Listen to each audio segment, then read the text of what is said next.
What teen movie is the epitome of the older I get, the more I agree with the adult? Sadly, The Wonder Years.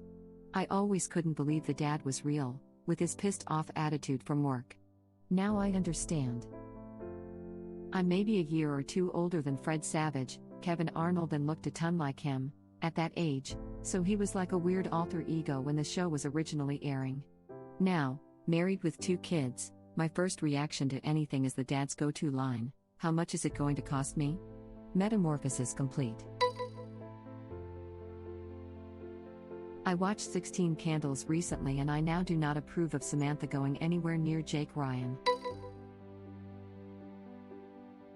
The movie Juno. Jennifer Garner's character is at first portrayed as a square, then you realize she's a mature adult and her husband is a man-baby. I always praise Jennifer Garner's performance in that role and everyone looks at me like I'm crazy. She could have been really one-dimensional, but her performance gives the character so much depth. This scene in particular breaks my heart. YouTube link. Her performance is so beautiful in that movie. You can practically see her personal shame, her disappointment with a lot of her husband's ways, and her force of will in trying to keep these feelings under wraps. I always thought she was bitchy, or square, only due to the stress of what her life is and the need to present stability to the world. I'm not sure how much of that was me reaching, but that's what I got out of her performance. The stress of knowing that a single wrong move can end your dreams of a child. Or not even a wrong move, but the whim of a teenager, although of course it was Juno's right to decide. Winnie the Pooh. Rabbit was never against playtime, but can you just not do it in his house or garden, you little hellions? And Pooh is some frat boy who eats all of Rabbit's freaking honey. Rabbit hardly complains, oh my gosh. And then Pooh gets his fat butt stuck in the door, and the whole village or whatever has to help him. Is Pooh the fat honey equivalent of the town drunk? Just wandering into places, eating people's crap without thinking to ask, and then getting stuck in improbable ways. The Lion King.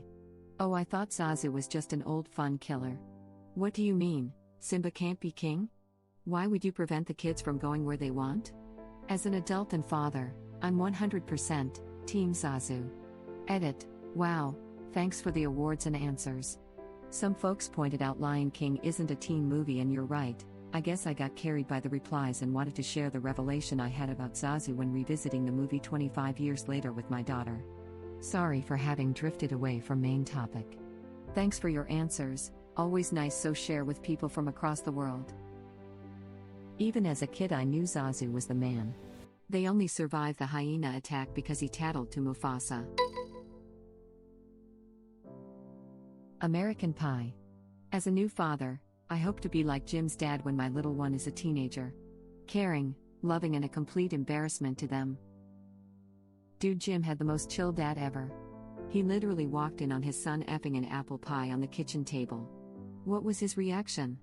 We'll just tell your mother we ate it all. He not only was chill about it but covered for him. He's a effing bro. His patience and ability to remain chill seemed to get tested more and more through the sequels. Walks in on his son having sex in his dorm room just as her parents also walk in. Remains chill. Has to go to the hospital after his son gets his hands glued to his groin and a porno tape. Remains chill. Has to console his son after shaving his pubes all over his expensive wedding cake. Remains chill. The Mom and Ice Princess. So you have a daughter who has a talent for and seems to like physics and has a shot of getting into Harvard. This girl throws it away for ice skating, where she has only been competing for less than a year, where if she gets injured she's done, and when she reaches 30 she's pretty much done. There is no way she is at an Olympic level at that point, she would need years of training. Hell yes, I would advise against it too. Not to mention, she tries to get into it about 10 years later than she should have in order to train. Based on the reality of the competition she's up against, this was way more likely to fail than succeed. Mr. Wilson in Dennis the Menace. Seriously, F that little miscreant and his parents that turn a blind eye to his shenanigans. Edit. Thank you for the Reddit gold, kind stranger. Honestly, I never really felt like Dennis was a good kid at all. He was a little crap that stirred up trouble for Mr. Wilson and constantly tormented him. Like the menace is literally part of his name/title. Though I did find it funny, but that's kind of irrelevant to anyone being a good person or who I align with. Why is this not further up? I hate that kid now. Mr. Wilson just wanted to show off his awesome flower he spent so many years growing. That little crap really did ruin everything. Not a movie but Hank from King of the Hill. I find myself saying that's asinine more and more with each passing year. Why would anybody do drugs when they could just mow their lawn? King of the Hill, while being super 90s, is honestly timeless. I rewatch the show every few years and most of the lessons taught in the show stand the test of time today. Hank is similar to Red Foreman from that 70s show where he represents a dad just trying to understand his son, who is from a different generation/upbringing than his own. Hank's a lot better and more tolerant than Red Emo, but that kind of generational differences and adapting to them will always be around. I think my big take on Hank as an adult is that he's also still learning to raise a son after being raised by someone like Cotton. Like, he never got a hug from his dad and then has a baby brother named Good Hank, all while trying to learn how to raise his son to be a respectable young man with sincerity while not showing his emotions like them women's. I mean, Hank being emotionally stunted because of Cotton and then seeing how much he loves Bobby and how he does his best to even learn from Bobby just warms my heart for Hank. Also, happy cows make happy meat. The one where he and Bobby are in a rifle shooting contest, but Hank is a terrible shot and loses the contest and is kicking himself and feeling like a failure of a father and a total disappointment to his son. But then Bobby comes running up screaming with joy that they won second place, and he's super happy and proud of doing something so fun and amazing with his dad who he loves more than anything else in the world. Somebody needs to stop cutting onions in here, damn it. Oh god, I haven't seen that in like 10 years and I just choked up at work. I got to call my dad. Working from home? That's asinine. Work and home were meant to be enjoyed separately. I love that he genuinely enjoys his completely mundane job. Stable work, not too much stress, affords him a home, wife, and kids. Surprisingly rare these days. Hank Hill basically had the American dream going on. Nice enough house in a nice enough neighborhood. His wife occasionally works but it doesn't seem to be a huge stressor, they can afford to take in Lou Ann, and overall everything's pretty hunky-dory. In Dirty Dancing, Jerry Orbach just wanted a family summer vacation and instead learned entirely too much about his daughter's sex lives. In the summer vacation system, the people are represented by two separate yet equally important groups: the teenagers, who want to party and get laid, and the parents, who are tired of crap and just need a break. These are their stories. Done. Jerry Orbach also teaches an important life lesson to everyone. Near the end, he says, "When I'm wrong, I say I'm wrong, which if more people could do, we'd be in a better place." He delivers that line so well, too. The moment really hits hard. It got me even when I was a little girl with no idea about the whole abortion thing. I always thought Penny was sick and the guy was just a terrible, cheap doctor. Gene Wilder in original Charlie and the Chocolate Factory. Stop, don't come back. I don't necessarily identify with him, but from the out I knew he was the good guy. Essentially he was a wrathful angel, smiting the wicked and rewarding the good, and Grandpa Joe, for some reason.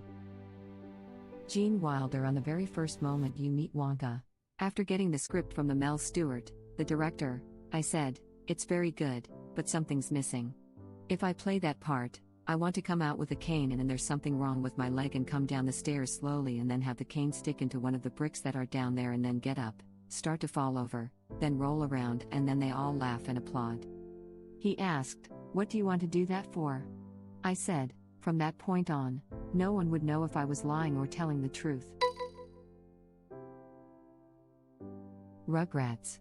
The parents were so young and just doing their best. I like it was a group of neighbors that were best friends too. I get really stressed out on their behalf now. Especially the one where Dee Dee just wants to make it home before her banana tree she bought died in the car but no one could get their crap together. Stu, what are you doing? Making chocolate pudding. It's 4 in the morning. Why on earth are you making chocolate pudding? Because I've lost control of my life. When I first became a dad and my son turned 2 and would start getting up at 4 a.m. crying and demanding snacks and then throwing them at me if I got them, I remembered this moment in Rugrats so clearly and I finally understood. Like, as a kid that scene was funny. As an adult, I wanted to just cry and hug Stu. Edit, I love my son, but goddamn if anyone ever tells you that the first few months with a baby are the hardest, punch them right in the face cause they're a effing liar. Toddler years are way more difficult. Edit 2. I'm not saying toddlers are the hardest time. Teen years may be harder, just saying that newborn phase isn't the hardest. Edit 3. Wow, my most upvoted post ever on Reddit and it's just me bitching about my toddler. Thanks for the awards, kind creditors. Babies are needy potatoes with their own schedule. Toddlers are suicidal energy machines with the ability to move by themselves, so they're highly dangerous. I spent 13 years of my life growing up with a daycare in the home. Toddlers was my life for much of that time. I'd take babies over toddlers any day. You forgot the part where they go from lovable and adorable to really mean really fast, and I mean they are mean to adults. How old are the parents supposed to be? I guess I just always saw them as my parents' age, but I have somewhat older parents. Mr. Mosby from Sweet Life, dude's got it rough. He's just trying to run a hotel but these kids are hell-bent on sabotaging everything, and to make matters worse they live there so it's daily occurrence. Edit, these comments have kick-started my nostalgia, it's time to rewatch the show. He was also made London's babysitter. For so many years. Don't think that's what he imagined when he started working there. He also becomes a sort of father figure to her since her parents are pretty absent. And I just love that relationship they have going on as time goes on. He even taught her to drive, to some extent. I can still hear London saying PRNDL to this day. Damn, Mr. Mosby had a tough job. One of my favorite lines ever I always reference, especially when talking to my brother, is would you like AM, or FM? Growing up, I saw Mr. Mosby as an antagonist. In my adult life, I've come to realize he was probably the only sane person on that show. Maddie is pretty sane too. The poor girl was just trying to help London with her math, be a good friend to London and deal with Zach's weird crush on her. And she was still nice to all of them. Give the poor girl a holiday. She did get a holiday. Remember, she went to Antarctica for a few years and when she returned she was annoyed with the 2 girls who replaced her. I raised my 2 daughters on Nick and Disney shows so I never saw them as a kid. Almost all of the adults are just trying to do their jobs and live their lives, but these effing kids are a giant pain in the A. Took me a moment to realize you meant you never saw the shows as a kid and not that you never saw your kids. Dirty Dancing. The dad was completely justified in not wanting his teenage daughter to fraternize with a creepy adult male camp dance teacher. This movie is the reason why I asked this question. The principal and teacher in Mean Girls. They were just trying to do their damn jobs. I like that they were both competent, relatable, and nice adults, and not just reduced to some ridiculous stereotype. A lot of older teen movies do that. You just reminded me that this is one of the things I liked about Sister Act. Maggie Smith and Whoopi Goldberg are at odds and don't really like each other, but Maggie Smith isn't a villain. She just wants to protect the nuns in her care. She has a different idea of what's good for the Abbey. And by the end of the movie, both characters respect and care for the other, even though neither really changes her opinion. That reminds me a little of the ending of The Fugitive, after Harrison Ford has been proven innocent. He's in a car with Tommy Lee Jones and says, "This is from memory. Remember at the waterfall when I said I didn't kill my wife and you said you didn't care?" Tommy Lee Jones smiles and says, "To tell you the truth, I still don't." I saw that as a teenager and already agreed with them. I think that was like half the point of the movie. Raise your hand if you've ever been victimized by Regina George. Literally everyone raises their hands. One of the teachers raises her hand. Principal slowly raises hand. Person who doesn't even go here raises hand. She doesn't even go here. I just have a lot of feelings. I'm surprised you wouldn't agree with them from the start, to be honest. Right? The movie characterized them as the good guys. Well, she's a pusher. She pushes people. I can't help it if I have a heavy flow. Thank you for watching. If you like our videos, please like them on YouTube. And share them with your friends. Please subscribe to be the first to know about Red Rabbit Reader's new videos. We welcome your comments below. Another of our videos will begin shortly.